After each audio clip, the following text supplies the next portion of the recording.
from Chicago, it's Startup Hypeman, the podcast. What's up, everyone? My name is Raj Nation, founder and chief pitch artist at Startup Hypeman, where we help startups, scale-ups, and grown-ups not suck at how they pitch themselves so they stand out to their audience and stand apart from the competition.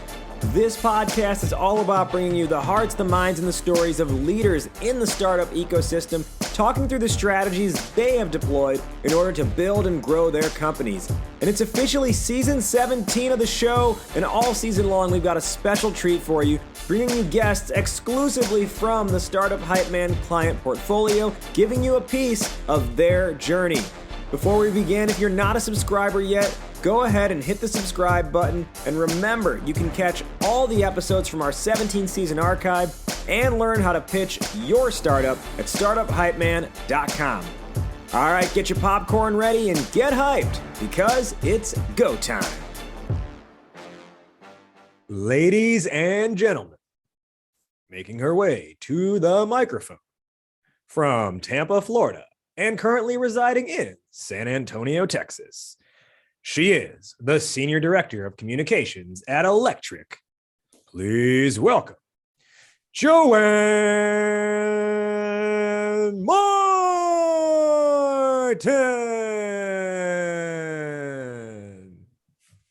Thank you. What an introduction. I love it. I love you open the arms out like you were like gracing the crowd with your presence. Can I have that recording and I'll just play it every morning when I walk into my office for work? One of the things we give every guest is the snippet of that introduction. So please, every meeting you enter, I would love if you just played that snippet. I will.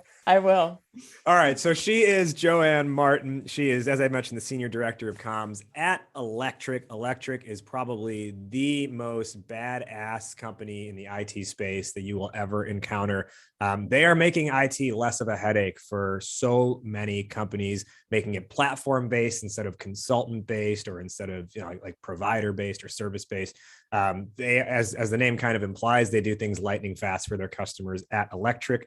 And as a reminder, all this season on Startup Hypeman, the podcast, we're just interviewing different clients who have come through the Startup Hypeman portfolio. And so we had the privilege last year of working with Electric on some really cool stuff around their messaging and their narrative. And so it's awesome to have JoAnn, who was a big part of that project, be a guest now back on the show. And JoAnn's actually kind of got this like double feature going, because prior to that, she was head of marketing at SearchSpring. And as you may remember from earlier in this season, we had SearchSpring CEO Peter on as a guest.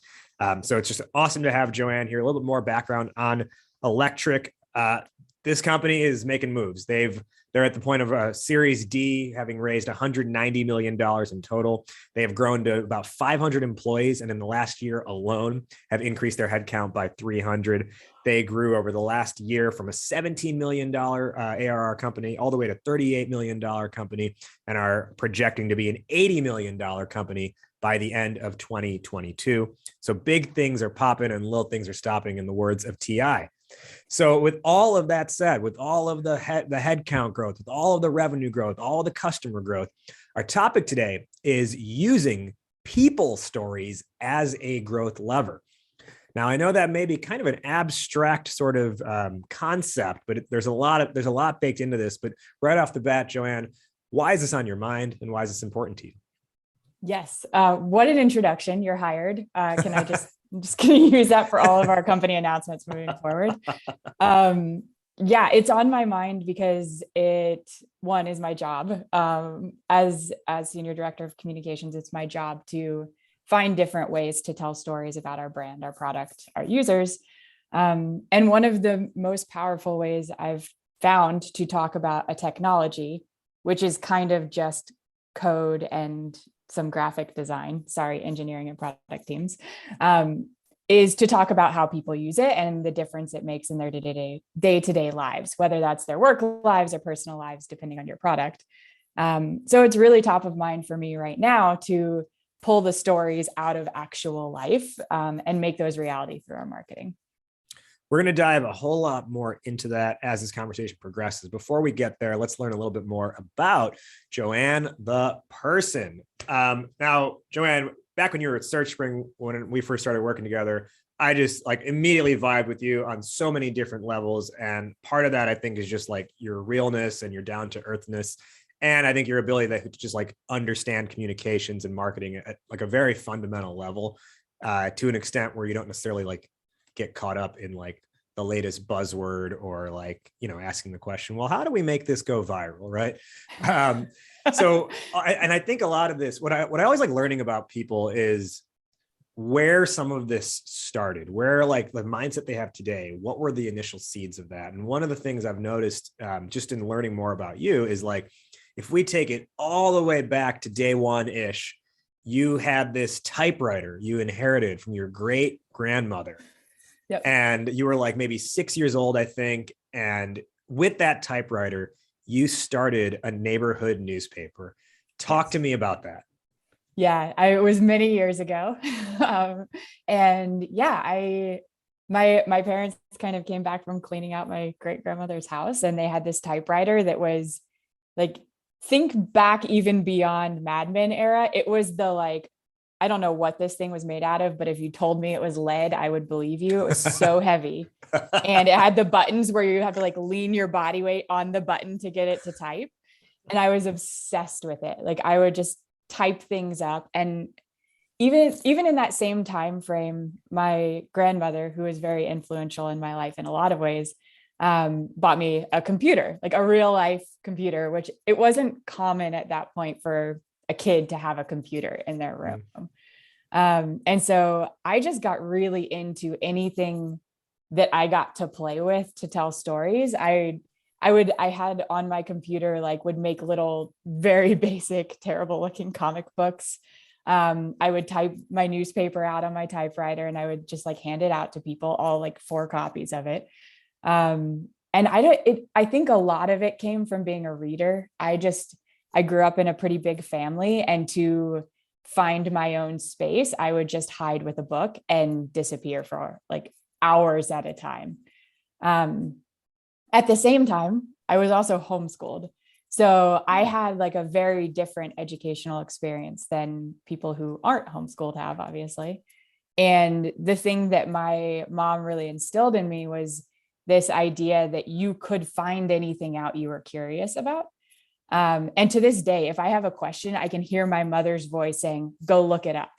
And so like, I kind of have taken that with me, I think, in my career. And it's what makes me love like uncovering stories, finding stories, telling stories, because I just get so curious about people's lives and what they're doing at work. And so I think that's where a lot of it comes from, is just my childhood getting to explore those things and getting to ask those questions. And then from reading, seeing the way that other people can tell stories to really have an impact on people's lives. Now, Electric may have grown to, hundreds, maybe thousands of customers, but what was your total readership of that initial neighborhood newspaper? Like my brother and a cat. I did not have like, digital was not a thing. So I wasn't sending out my like newsletter to all of my LinkedIn fans. This was like, Grandma, look at my newsletter. What kind of updates were you sharing? Like today, like this is what mom made for dinner, that kind of stuff? Well, it would depend. I think this was so long ago, but I vaguely remember being very into just observing things in the neighborhood. So like this type of tree in the journalist. I was a journalist. Yeah, I just like observed things and wrote about them. And like, I do remember having a certain feature on a tree. Like I was very into this tree that was in our neighborhood. So I did research in the encyclopedia, like the paper kind that you have to flip through. Yeah. And then like translated what I found there into a story about this tree. So it was not great. Like I would imagine that if I could find one of these things now, I'd look back and be like, poor little JoAnn, she had potential. But I haven't wasted that potential. So I'll take comfort in that. I would agree with that assessment. Now, so that kind of was the story of how you initially became a storyteller. I'm curious if, one of the other things I've come to know about you is your taste in music does include like heavy metal, like screaming in the car kind of music. Is there anything from your musical tastes that you feel influences your approach to work? Oh, that's a great question. And that's a very like electric culture question too, because we have a lot of, we have a lot of people really into music, and there's a lot of variety of music at Electric. Um, I do think that being into music growing up, and like I played piano growing up, so I learned how to play and read music and got really into understanding how music is composed and music theory. And like I do think when I hear music that tells a good story, there's something about it that takes me out of the like ones and zeros and reminds me that not everything is measurable. Like you can feel something if a story is really good, or if you can empathize with what someone's saying, it actually moves you to take action. Like that always brings me back to like the things beyond the thing you're doing, like the details, the colors, the way you feel, the way something's written, all of those things matter in terms of how people are consuming it. And that may not show up in data immediately. Maybe like your conversion rate reflects it, but like it can be really easy to forget the art piece of it. So I think my love for different kinds of music probably plays into that. I also kind of reminds me not to take myself too seriously. Like if you listen to music that's really popular, you're like, oh, they did that. We don't have to take ourselves too seriously. No, I love that. Let's do a little bit of a fast forward here. And this may be the most difficult question of all to answer. Give us the 60-second rundown of how your career ended you up at Electric. Oh, 60 seconds. Okay. I for the majority of my career, I have worked in like B2B tech. So that is a natural kind of progression of things. And I love it. It's where I want to be in my career for probably the rest of time until I retire at 45 on a beach. But I think the thing that led me into Electric ultimately, and this sounds so cheesy, like I'm just like kissing up to my boss, but is our CMO, Andrea. I knew her through a group called Pavilion, which is formerly Revenue Collective. And when I started looking kind of to understand what the next phase of my career looked like, the number one thing on my list was I want to work for someone who I'd want to be like. And so I just knew immediately when I was talking to Andrea from knowing her already that that's a person I'd be proud to call my boss. And that's a person I want to learn from so I can be more like. Is that 60 seconds? Yeah, I think so. I wasn't timing it actually, but especially because I can't figure out how to use my new Apple Watch. But I think we were within the zone there.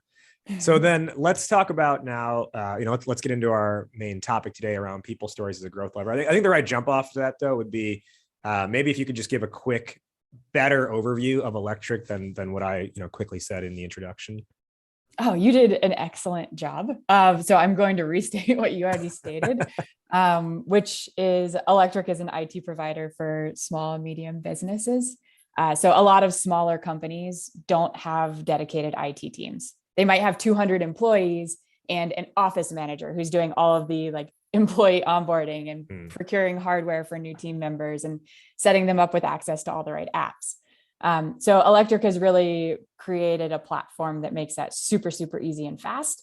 And then also gives the real-time IT support to that person's team through Slack or Teams. So they're not kind of filling their day with day-to-day distractions like, hey, can you help me figure out resetting my password on this app?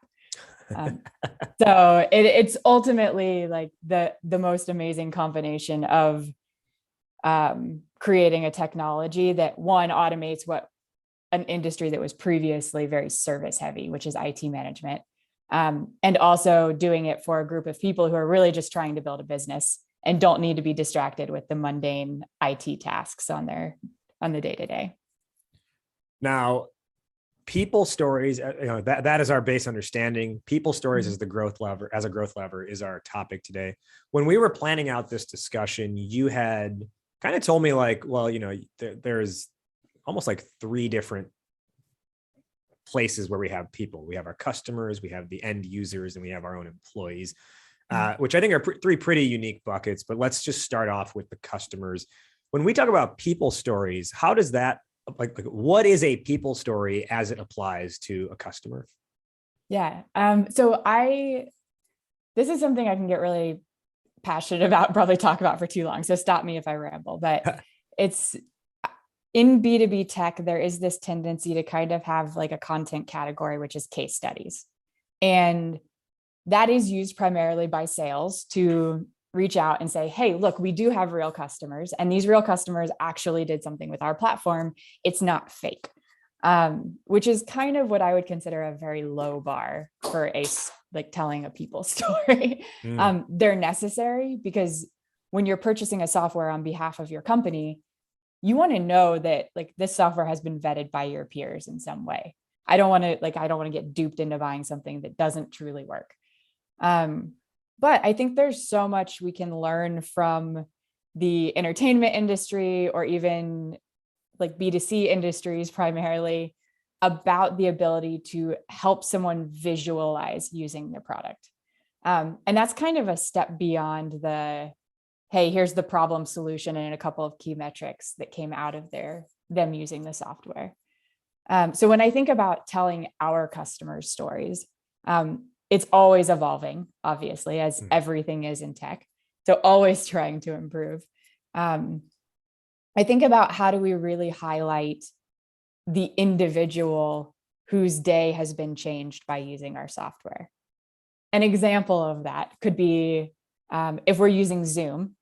You and I are talking through Zoom and we're having this conversation, and there are a couple of ways that if I'm marketing for Zoom, I could convey that story to potential buyers.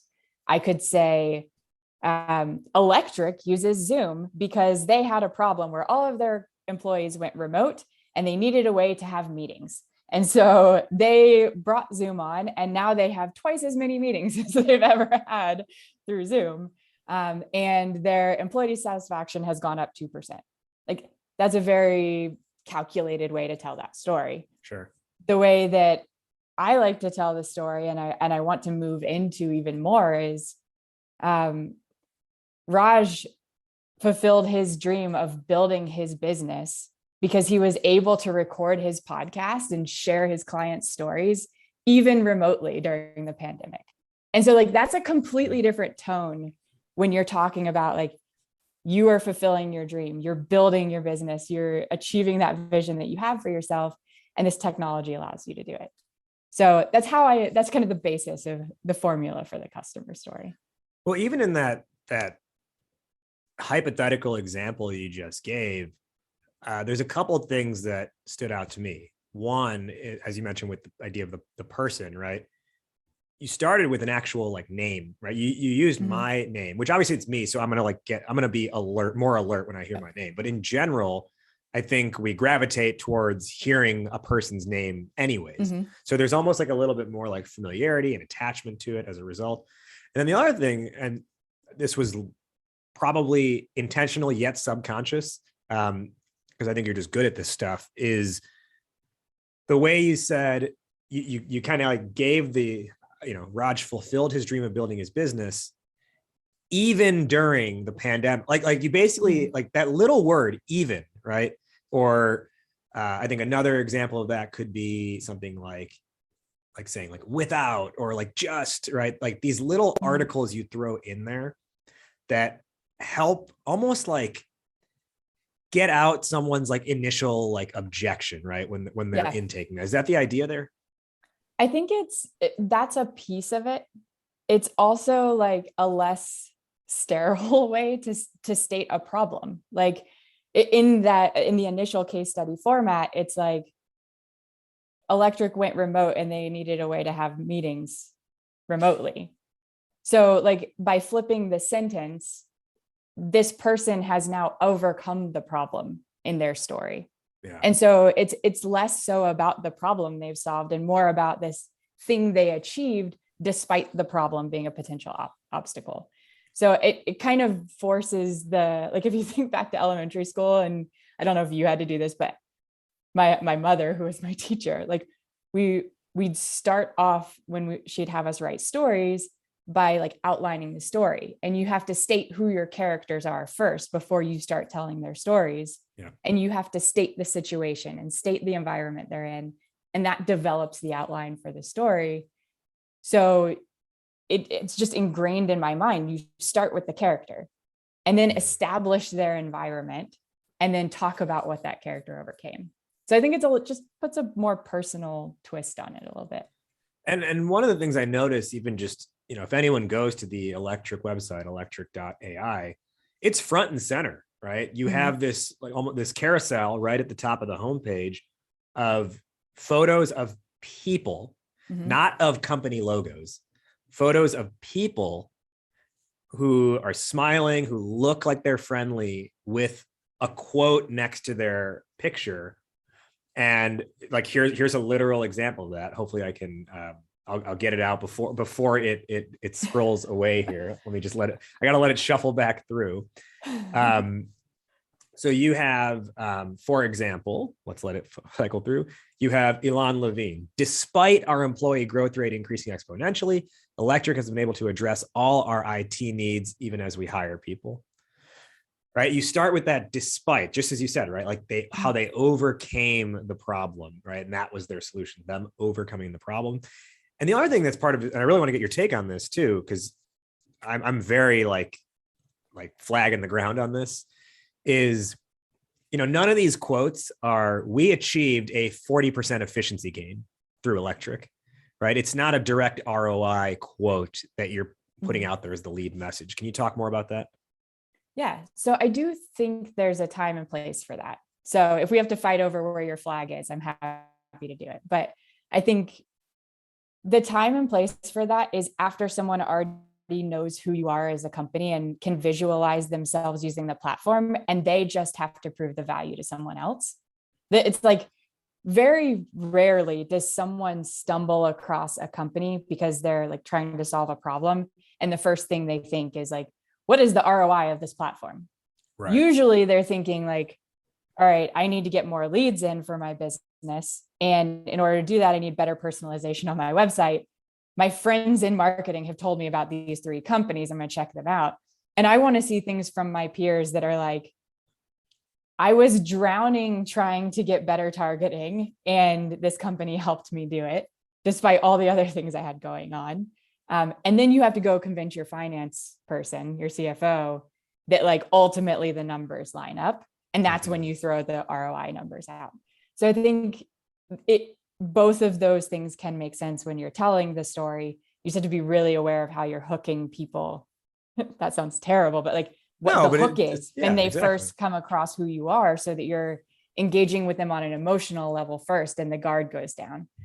And I think actually I'll kind of expand on that a little bit, because I do think there are a couple of things that are a couple of missteps people can avoid when trying to tell stories. Is there are 2 things primarily that I think reduce defensiveness in your audience, which is ultimately what you want to do at the very top of funnel. Like, people are generally curious, but they're also kind of cynical and they want to dispute anything that feels fishy or off. If you throw really hard stats at someone right off the bat, the wall goes up and you start calculating the stats and you start wondering, is that true? Like, right. So I think there are 2 things ultimately that I like to find in that like introductory phase. One is the hook should be emotional. So how do you really appeal to where that person is in their career, in their life? You have to think sometimes outside of their work environment. And then 2, how do you reduce the defensiveness or bring down the walls with a little bit of humor or personality?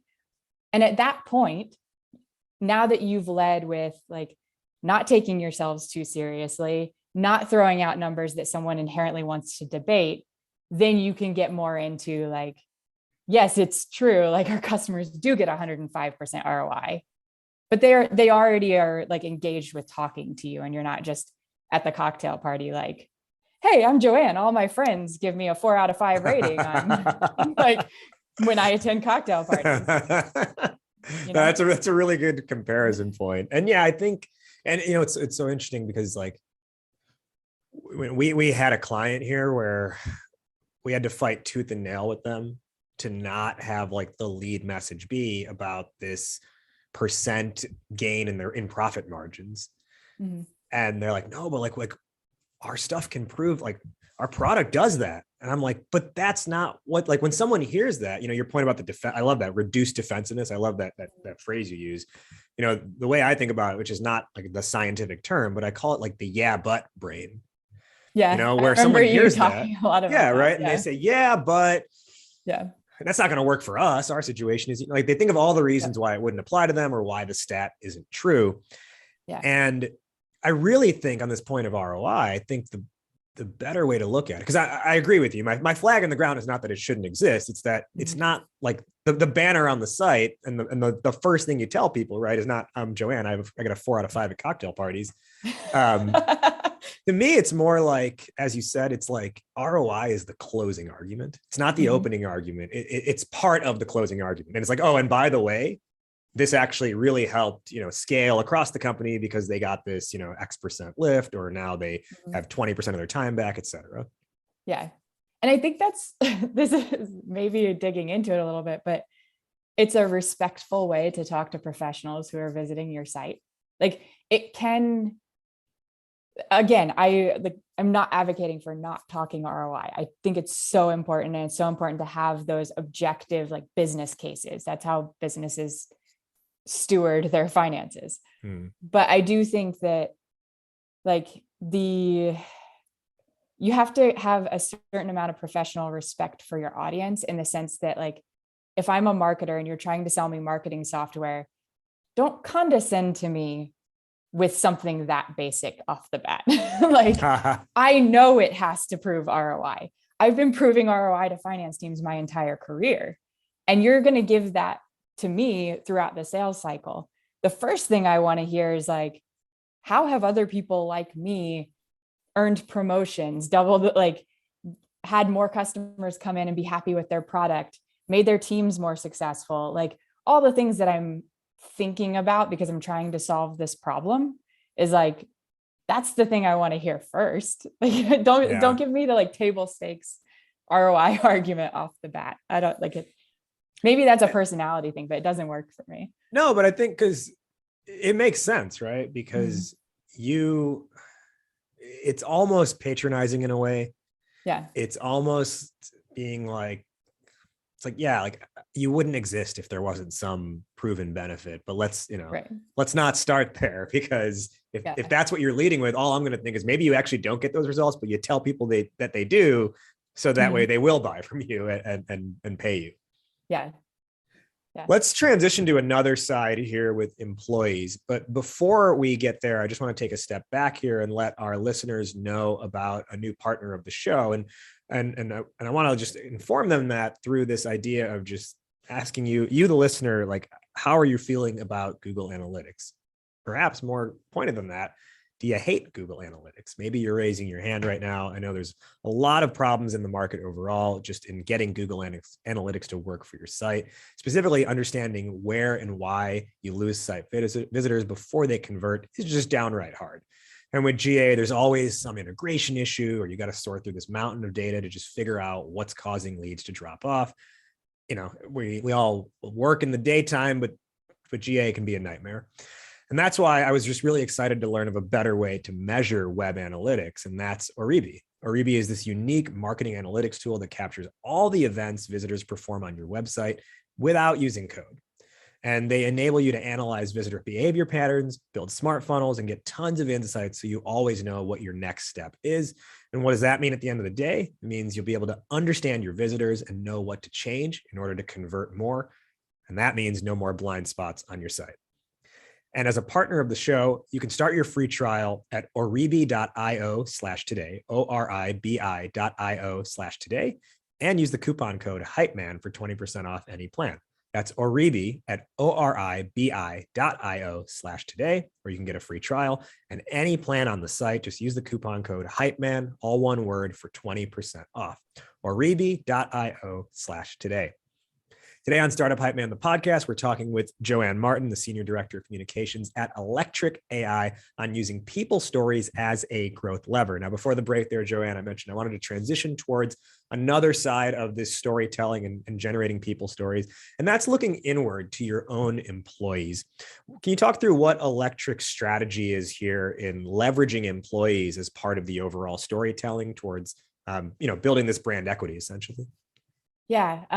So I'll start by saying, I think we're at like 10% of what we could be doing. So there's so many ideas out there and so much work we can do to get better at this, which I feel like is inevitably and always the case in my career, where I'm like, we could do everything.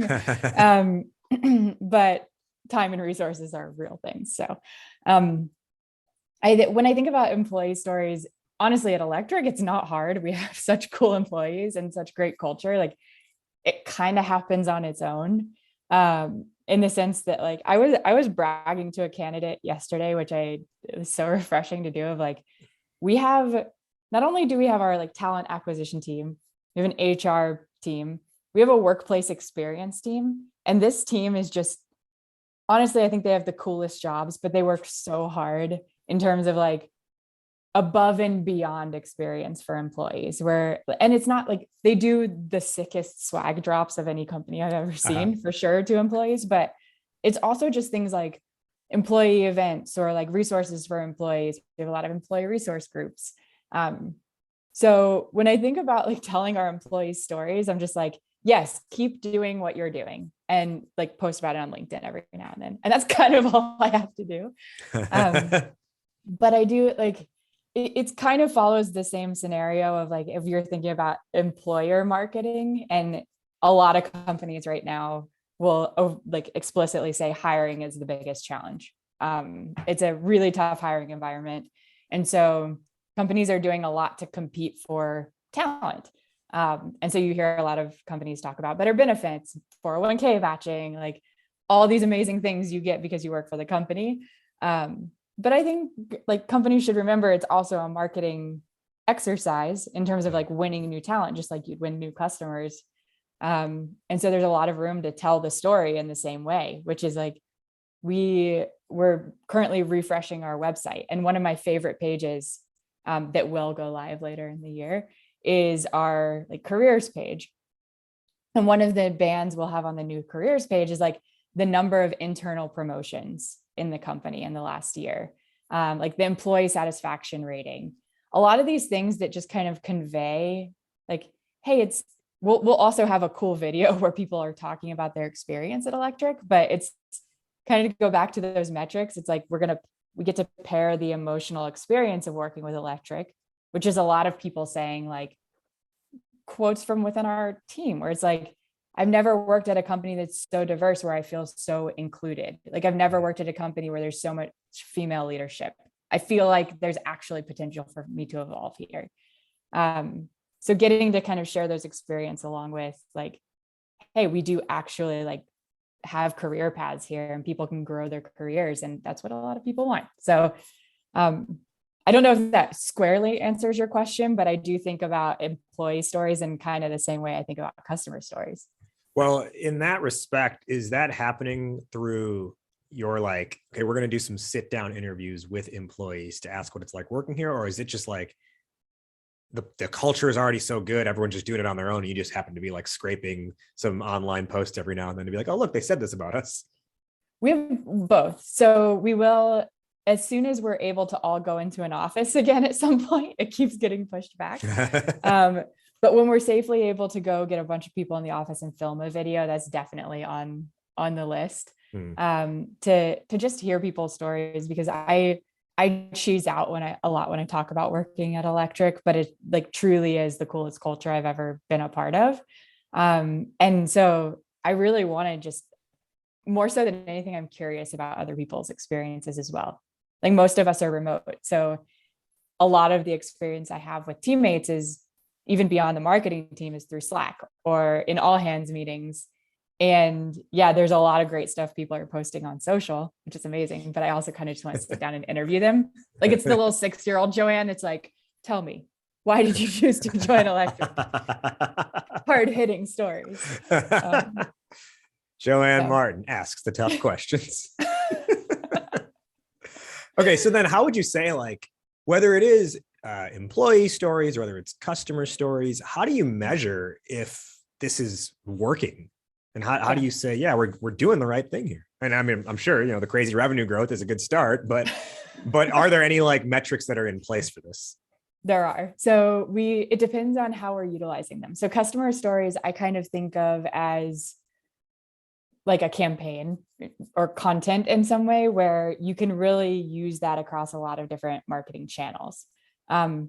One recent example at Electric is like, we have the world's best demand gen team of all time, and I will hype them up forever and ever. And you should definitely have our director of demand gen on to talk because he's a genius. All right. But they took one of our customer stories, and our product marketing team worked with them to kind of translate it into a LinkedIn ad. And so obviously you're not going to put like a long form blog on LinkedIn as an ad, though maybe that would be like a sick Don Draper move and make people read the whole damn thing. But it's basically like one of our customers, Entreprenista, they actually in the customer story, they're like, yeah, we spent like multiple days a week waiting in line at the Apple store. And we're like, you're like a badass founder of a business. You don't need to be spending your time waiting in line at the Apple store. But our team was able to kind of dig in and say like, well, now that you don't have to do that because Electric's managing onboarding all of your employees and all your procurement, what have you been able to accomplish? And so like the whole ad is really just highlighting the fact that they were able to build an entire new division of their business because they weren't doing that. And so that ad actually in Q4 was the highest performing LinkedIn ad for Electric overall. And I think it was because people really could envision, one, the pain of being like, I'm a startup founder and I'm still like answering employees' questions about their laptops. I have to stop doing this so I can build my business. And then two, it's aspirational in the sense that like, oh man, I've kind of let myself just get into like the day-to-day of being our IT person, but I'm the CEO. I should be thinking strategically about where we're going. And so it kind of like gets you out of your status quo a little bit. And it's relatable. It's like, these are real founders and we have a real picture of them working together. And then we get to tell that story and it engages people. I think, but I also think that, not to beat a dead horse, I think that goes back to what we were saying before about that ROI message being the lead is just more often than not ineffective because like you said, it's not like the CEO or the founder of that company is sitting there saying to themselves, you know what I just really need is a 30% reduction in laptop password inquiries. What they are saying is, oh God, this is taking away so much of my time. I can't focus on doing the important stuff. Yes. Yeah. And to answer your question, to go back to your question, which is how do you measure it? That particular application of a customer story was lead generation. So we measured it by leads in through the LinkedIn campaign that ultimately became opportunities. Yeah. We have a lot of case studies that the sales team use. And those are more like traditional case studies because our sales team is like, these people know who we are. They understand why they want to use Electric. And to our point earlier, like they're kind of advocating internally to make it happen, to get the resources, to get buy-in. And so you have a really structured, like the CEO gets the case studies, like, okay, they're legit, check the box, send it to finance. And so that we tend to measure by like influenced revenue of a case study. So our product marketing team kind of evaluates in every quarterly business review. We have a pie chart of like all of the case studies on influenced revenue and show which one influenced the most revenue. So it's cool to kind of see the themes that come out of it. And then you start to identify, oh, hey, like we haven't influenced a lot of revenue in this segment. So like the legal industry was one for us. And we're like, we should find like a great legal customer and tell their story. And then we'll start to see revenue influenced by that a bit more. So yeah, you measure it depending on like any other piece of content, you measure it on the application and the purpose of it. one of those measurements you said, like with the LinkedIn ad, was lead gen, right? Yep. So my last question here before we begin our wrap up is, in cases where lead gen has been the goal, have you noticed, or has your sales team noticed a difference in the type of lead who comes in via one of those stories, whether it's executed through an ad, an organic post, whatever it might be? Basically their engagement point before they talk to the sales team is one of those stories, as opposed to just like a straight cold lead. Has the sales team reported like, oh, the conversations are of higher quality, anything like that? Anecdotally, while I want this year, and I know our product marketing team have like been pushing for this to have a little bit more data into like close rates and acceleration through the funnel based on that. Right now, we kind of have more anecdotal feedback. And one of the most, I think, proud moments for me just as a team leader was the end of Q4. One of our sales directors reached out, and actually it was two different people at different times. And they're like, man, just being able to just grasp and pull a customer story and send it to a client at any given time for any potential customer. Like, I can think of over $1 million I've sold just because I'm able to do that. That's awesome. Like, it's anecdotal at this point, but like, yeah, we're a startup. We're putting a lot of processes into place. And the fact that our sales teams are confidently closing deals and attribute it to that is good enough to start for me. And then we'll get fancy with data as we go. Let's begin our wrap up. Where can our listeners find you, JoAnn? Where can they find you, and where can they learn more from both you and Electric? Yeah. So me personally, you can find me on LinkedIn. It's the only social media profile I have, and it will stay that way. But JoAnn Martin is my name. There are very few of us JoAnns out there. So you can find me just by searching. You can find Electric, as Raj mentioned, at Electric.ai, and take a look at some of our customer stories. They're pretty great. Yeah. And while you're there, please just, whether you want to see the stories or not, please just go to their website to just get a feel for the branding overall.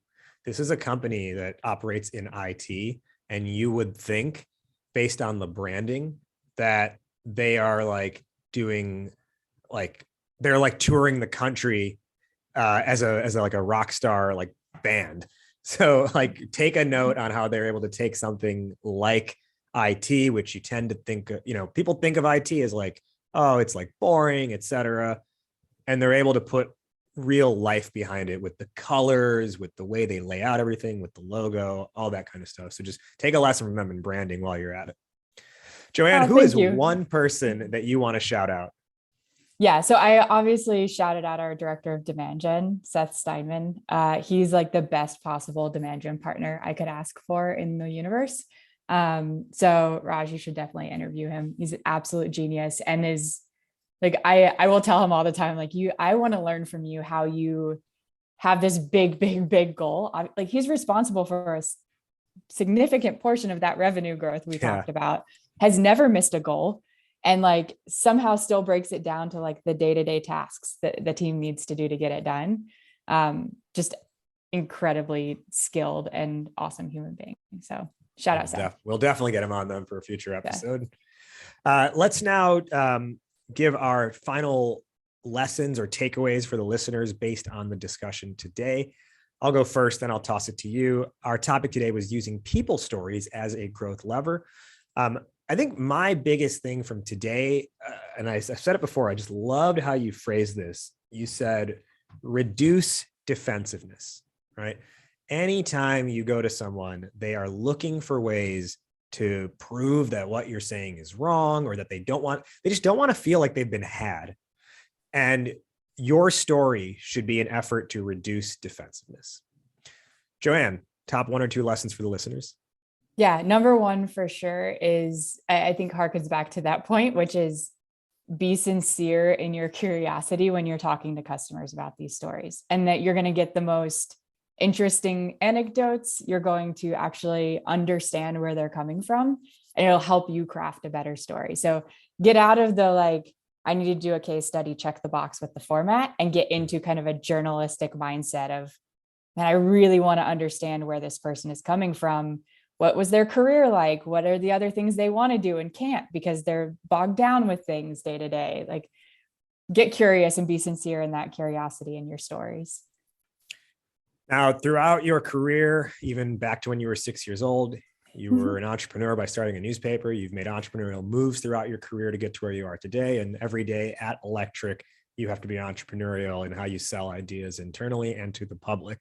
So my final question for you is how we end every episode of this show. Fill in the blank, JoAnn. Entrepreneurship is blank. A pain cave. A pain cave. Say more on that. Is that one of those heavy metal words? No, it's more like an endurance athlete word where like, to me, entrepreneurship, I'm not primarily an entrepreneur, but yes, at any given time, I have something entrepreneurial going on.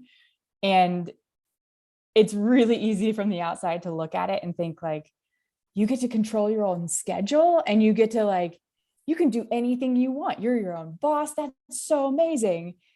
But I think at the core of it, entrepreneurship is just being very good at like,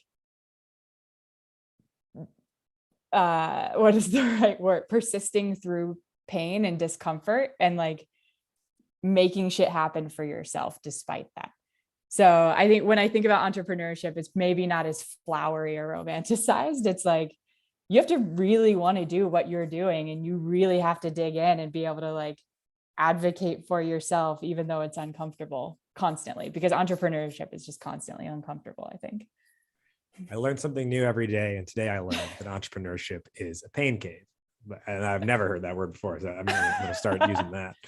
She is JoAnn Martin, Senior Director of Communications at Electric. JoAnn, this was wonderful. Thank you so much for joining today on Startup Hypeman, the podcast. Thank you for having me.